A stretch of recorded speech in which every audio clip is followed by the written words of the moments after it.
Do you remember how the show works? Sort of. You should explain again. So the game is called You Laugh, You Lose. We're gonna show you funny videos. If you laugh at the video, I'm gonna ask you one of our very difficult questions. What is the worst team that you have played for and why? Damn. Now, if you manage to not laugh, you'll get to answer an easy question. What do you think would have happened if you have gone pro in Dota 2 instead of League? Before we get into the actual game, let's warm you up with a little fluff speed round questioning, okay? First question, NA or EU?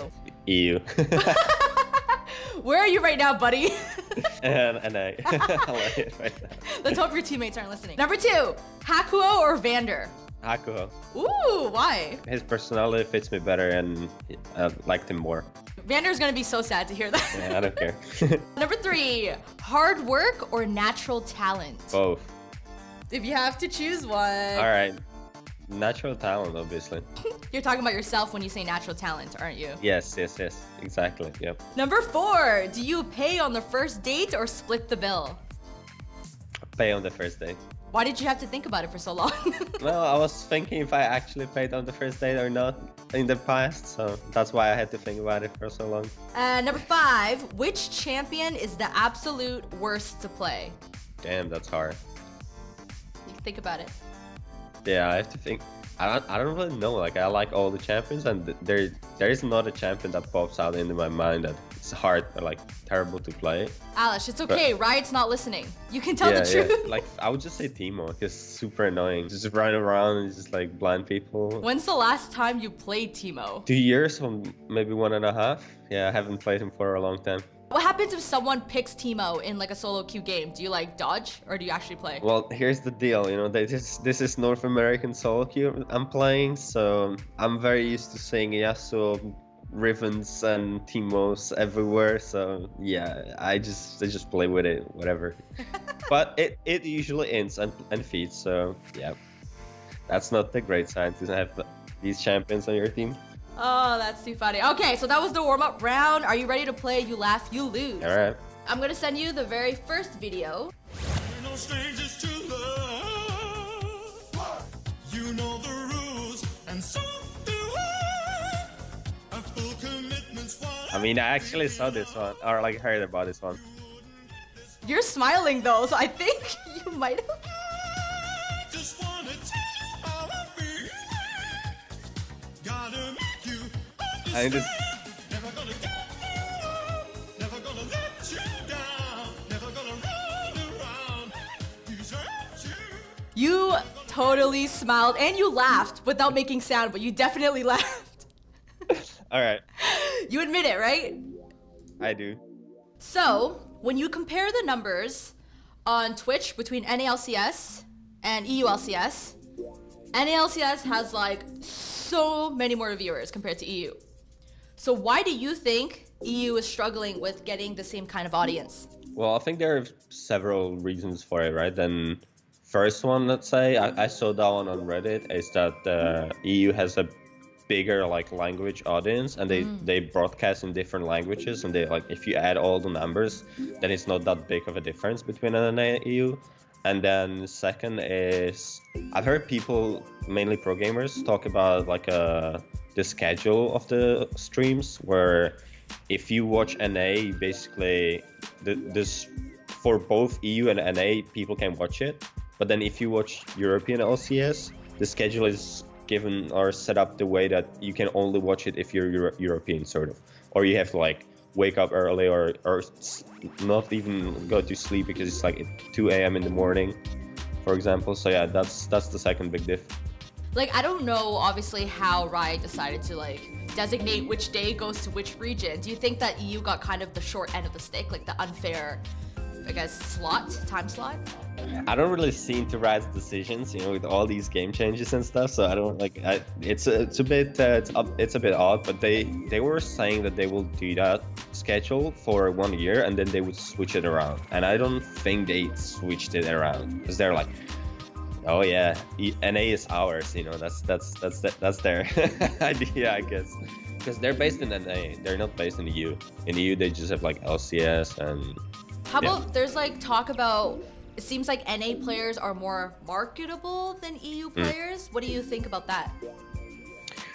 I totally agree with that, because the NA players, the big streamers, they actually made LCS teams to scrim early so they can stream later. So like the schedule was, I think it was from 1 p.m. till 4, then one hour break, and then 5 to 8. That's what it was, I think, last year. And now it's from like 10 in the morning till 1, and then from 2 till 5, and then people can actually start streaming after like 5 p.m. because they ended the scrims, and that was just purely made by the big streamers, you know, like they were like, we need to stream, we want to stream, and people just like say, okay, let's do it.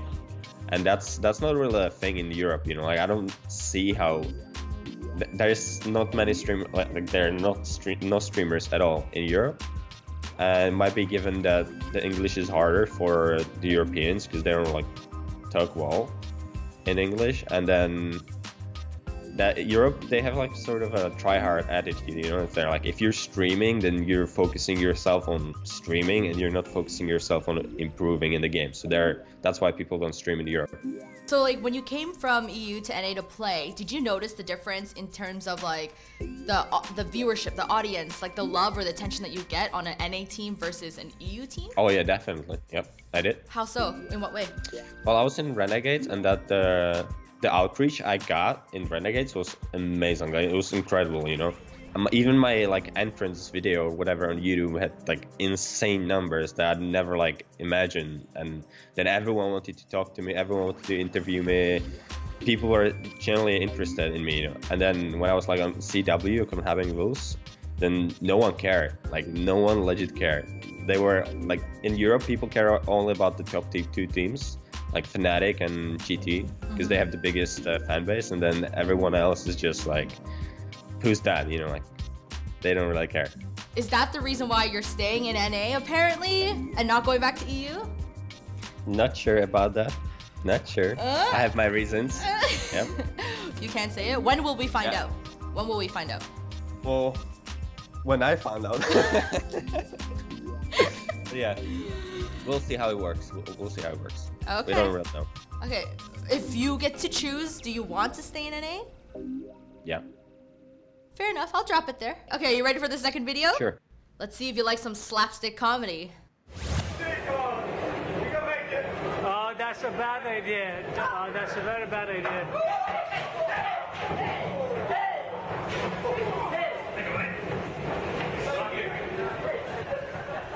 He's alive. Oh, wait, so would you have laughed if he died? Is that what you're saying? No. Have you ever fallen downstairs like that before? I think I did, but I was very young, so I don't remember much, you know. Oh, the damage to the head? Oh, yeah. That's why I'm so good at League of Legends. Okay, so you got number 2. Ooh. So, I read in your bio that you used to, before you played League, you used to play Dota. Is that true? Yep. So, what do you think would have happened if you have gone pro in Dota 2 instead of League? I mean, I would be super rich, you know. Yo, those TI winnings are Yeah, huge. right. Yeah. They're insane. You don't even have to be good, and you just get like 5th, 6th place, and you have more than League of Legends first place. So, yep, good shit. Sounds fair. But yeah, I didn't really like think about it much, but the game is completely different, basically, than League of Legends. I don't know what would happen, because I don't feel like Dota is that very like known. Doesn't have a very known community, but maybe it's easier to be pro in Dota if you're like, because there's less people playing it. After like you gone pro in League, have you ever considered going back to Dota? I tried it with friends once, and then I was like, the game's too hard, dude, and it's just, screw it, let's go back to League. And I just went back to League, because the game's like, I didn't understand the thing that the champions are so tiny, they're almost small as the minions. And I was just like, what's happening here? You know, like, where's the champion? Where's the enemy champion? Is that a champion or is that a minion? And then the guy was like, I was trying to last it, and then he just kills my minions. I'm like, dude, that's not cool. What the hell are you doing? You know, like, and then I just got gang and just spells everywhere. I couldn't see anything. It's like, dude, just whatever. Go back to League where everything is big and nice and you can see everything.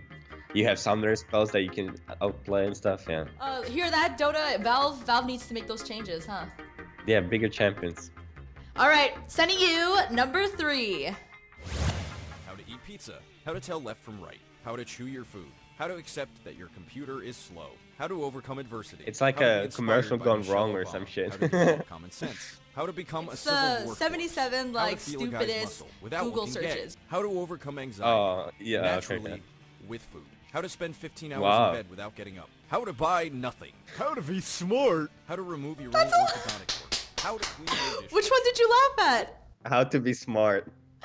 We got another one. I can't watch this anymore. It is just like, it does damage to my brain cells. And we already know that you can't damage them any more than you already have, right? Yeah. So you got number 4 of the difficult questions.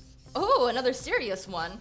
So with the NALCS, there are reports that it's going towards franchising. So what sort of impact do you think franchising will have on the NALCS? Well, first, it's the owners will be like, damn, I made it, you know. So they will be more willing to risk with their rosters, and they won't care if they end last for a split or something. So they will be like, all right, if this roster needs practice and experience and it's gonna be better in the long run, they will obviously go for it. So there's gonna be 10-man rosters most likely, where the teams will have a lot of players and they will be rotating the players to see in LCS specifically how the players do, because you know it's one thing is solo queue, which by the way doesn't matter anything. It's super useless, but on NA mainly, but whatever.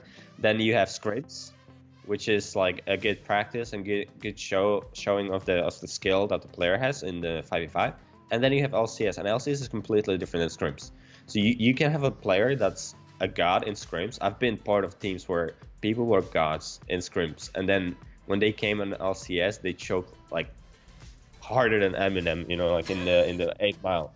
So that was surprising for me. And then that's what they can do, right? They will like have a bunch of scrim players, and they will just rotate them every week, or let's say give them 2 weeks to see how they do in the LCS, and then get a different roster. And that way you will find the best players that perform the best on the LCS stage, because that's what matters. You know, like scrims don't mean shit. Like that's what matters, and they will do that for sure. I think at least the smart teams. Now I'm really curious, like who were you talking about in your past teams that perform really well in scrims, but somehow on stage just doesn't translate? Well, I had the history with all NIP. That was what was it? It was me, Miffy, Nukeduck, Zoro, and it was either Hulberto or it was Hulberto. Yeah, I think. Yeah. Are you talking about all you guys? Yeah, we all choked them. That was insane. Seriously? Why do you think? Because we were winning scrims in 15-10 minutes every game. Like we were destroying LCS teams, all of them. Everyone was like, okay, NIP is gonna get to LCS because they're just way too gay. And then when we started playing LCS or like the playoffs, then everyone was like, slow down. And then we didn't know what to do because we always won in like 15 minutes when the enemy team just FF. They just didn't want to play us anymore. And then we played versus like a bad team, honestly, at that point, or like in that era. And we just played so passive and so slow that we got to like 20 minutes and then like, all right, we're not 10-0, what do we do? And then we didn't know what to do because we didn't practice it at all, and then we lost. Now, that's basically how we choked, yeah. That's why you shouldn't FF at 15 or 20 in scrims, because people need that practice, right? Back in the day, people just did that, you know, like if you lose 2v2 bot lane, FF, you know, and stuff like that. But then this happened, and then a lot of teams just realized that they need the practice and they need just at least FF20 or FF25, and then it got much better. To prevent that, do coaches actually be like, hey, FF is not allowed in this scrim match? Like, you actually tell players you cannot. Yeah, you can't FF pre-20 in most of the scrims. Like, you just can't. There are exceptions. If everyone's like 0-5, then, you know, like whatever, but yeah. Okay, back to the question. Any other changes if franchising might bring? A lot more infrastructure for the teams.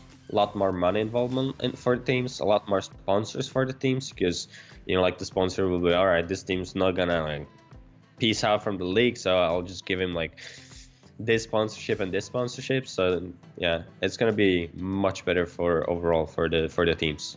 I'm not sure how it's gonna be for the players because I don't really like before the players. You know, like if LCS spot, then you just like they basically kept you and they had no reason to replace you. But now they will be like, well, let's try this guy, let's try that guy, and just replace everyone, you know. So like we know NA is thinking about franchising, but EU so far hasn't really said anything about it. Do you think EU should also go towards franchising? Do you think it would help?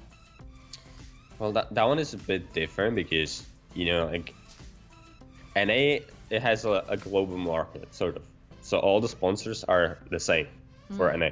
In Europe, it's like Germany has a, like, you know, like if I would say like random sponsor, Germany has the like at Nike, you know, then UK has Nike and Czech Republic has Nike, and they are all different like sort of sponsors if you would look at it that way. So they will give you much less money than an American Nike will give you because American Nike has the united market, so they have all the market together, sort of, and they can give you like this amount of money. Well, in Europe, you'll get like 1/10 of the money from the sponsor, because they'll be like, okay, promote German Nike, you know, like you don't have to promote anything else. So, like in EU, there's a lot of like soccer teams starting to pick up other teams, like. Oh yeah, right? they're in Challenger, but they're not like in LCS. Yeah, you know? yeah. So this is sort of like a. They were. They were, but then. Happens. Yeah, happens there. So yeah, I mean that could possibly happen though. Like if you would say, all right, Europe is gonna franchise, then a lot of the European football teams could actually pick the pace up and then just get the teams, you know, sort of like buy the teams. Moving on to the fourth video. Are you ready for another one? Deep breath, you know. Focus.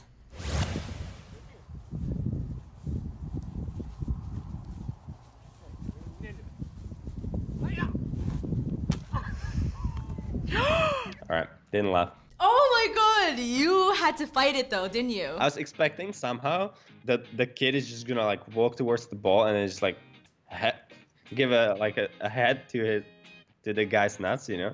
But that didn't happen. And then the ball was like flying, but it was flying super slow, and I was like, all right, I see where it's going, you know. Ah, so it wasn't funny because you could see what was gonna happen. Yeah, pretty much. What is your worst habit as a pro player? I type a lot in solo queue. Why? What do you say? It's both like funny stuff, you know, like if the game is going well, I just like type funny stuff, and if the game is going wrong, then I'm like, we should do this, we should do that, we should do that, and sort of like a whinish in solo queue. Yeah. I thought you were gonna say that you like flame people, like you suck, like a lot of like, you know. No, I don't really do that. Like I used to do that a lot, but then it's sort of like transfer into like, all right, we should really peel for ADC, you know, or like I say it a few times, and that's what people get annoyed about, because I'm like telling them what to do, and they're like, don't tell me what to do. Don't you ever do like, you're like, dude, I'm freeze, listen to me. Like, don't you ever pull that card? That's the worst part. Like if I ever pull that card, they're like, oh my god, washed up ADC, washed up ADC is telling me what to do. That's where I'm like, dude. That's where, give me the gun, guys. Where's the gun? So you're telling me when you name drop your own name, people actually flame you more than respect you? They do. That's the fucked up part. So now you just pretend you're like, no, I'm not freeze. I'm forgiven. That wouldn't help. I think that was just be the same. You know, like they did the same for Kifeng. It's kind of crazy because I feel like the last like couple of months we've been talking to players and they always talk about handling criticism. It seems like they get a lot of flame on social media. You get a lot of flame from solo queue, like the place where you're playing. It's kind of crazy how much hate you guys get. Like, do you just kind of accept that as part of the deal, or how do you manage? I mean, it's most of the haters is just jelly. You know, they are jealous that you do this stuff and they're not. It's like, I'm better than this guy. Like, why is Freeze an LCS ADC caliber? Why is he like famous? Why is not me famous? Like that's the sort of stuff they do, and it's just like, get over it, dude. It's like, I got lucky, you didn't get lucky. That's how it deals. That's how it works. You're so mature. You've changed. Yeah, I did. In the last like 6 months. It's actually surprising. A lot of people told me or tell me that I changed so much over like last year.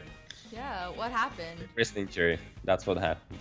I had to deal with a lot of stuff with it, and it's been just such a stressful year. I honestly never had a worse year. I never expected I would have such a worse and bad year. And I mean, it made me stronger, you know, what doesn't kill you makes you stronger. I saw on Twitter a while ago you were tweeting how like, don't worry, I'm gonna keep playing for like 5-6 years or something. So why did you tweet that out? I had fans that were like, "What's happening to you?" Because I don't really like. I don't really share much lately, like because I can't. I just can't talk about it, you know. So they were like asking what's gonna happen with you. You know, there were some rumors, and I was like, at that point, I was like, I just want to like silence the fans, sort of, and say, yo guys, don't worry, I'll just play for a lot more, you know, like I'm not retiring, I'm not doing anything like that. I will play professionally for another like 5 years. I don't really care because I enjoy it still and I have no reason to quit. So yeah, I mean, I've just overcome a serious wrist injury, you know. I'm not gonna quit, or I'm not gonna stop playing or just give up after I just like stand myself from like the bottom, you know. That's not happening, and that's sort of like I wanted to give them hope that they don't have to worry about me, that I will be showing myself soon. Okay, on a lighter note, let's just move on to number 5.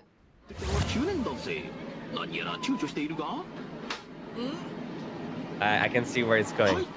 It's gonna happen. It's a toilet. There's gonna be a lot of food.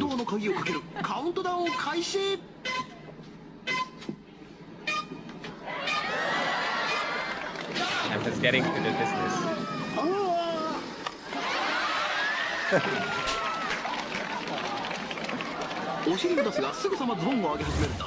You laughed. So you get a difficult question. Okay, difficult question number 5. What is the worst team that you have played for and why? Damn. Damn, savage. Wait, let's think of the options. So we have your Copenhagen Wolves, we had NIP, I know Renegades, there's H2K. There's obviously like the teams in between as well. Mm-hmm. Which one was the worst to play for and why? There's a lot of candidates there. There's been very bad candidates, and I think CW was one of them too, where we just had zero infrastructure and we were basically thrown into a gaming house without anything, you know, like no furniture, nothing, and it's just like, yo guys, deal with it. And just do whatever you want, sort of, yeah. So that was pretty bad. But there's a lot of candidates for the worst team, so yeah. Oh, that's so great. So we made you watch 5 videos, and I believe you laughed 4 out of 5. No. Yeah. 3 times. Was it 3? 3 times. Was it yes. 3? Not too bad, not too bad. But here's a chance to redeem yourself. We have a bonus round. One more video. So if you watch this video and you laugh, it's not a question I ask you, it's a dare you have to do. Dare? No. It's not. No. Okay, before you say no, calm down. It's PG. Nothing. You don't have to kill anyone. You don't have to get naked. It's nothing of. So it's very doable. All right, let's do it. Time to feed my babies. I think they're scared of me. They've never seen this man.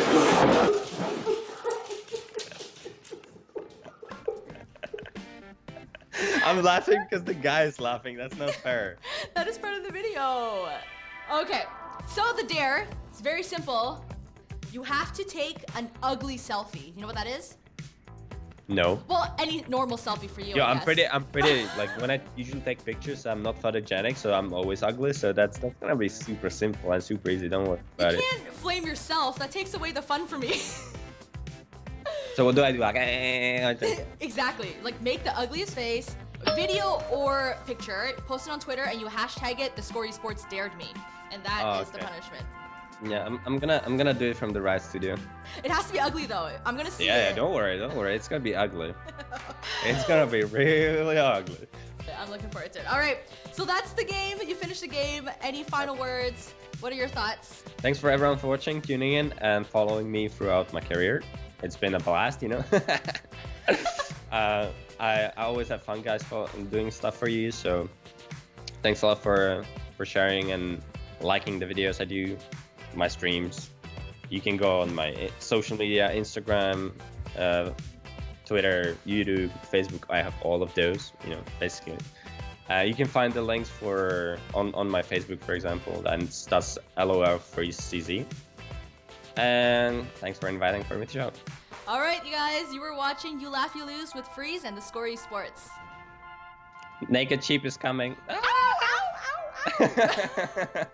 That's going in the... No, that's going in the opening sequence.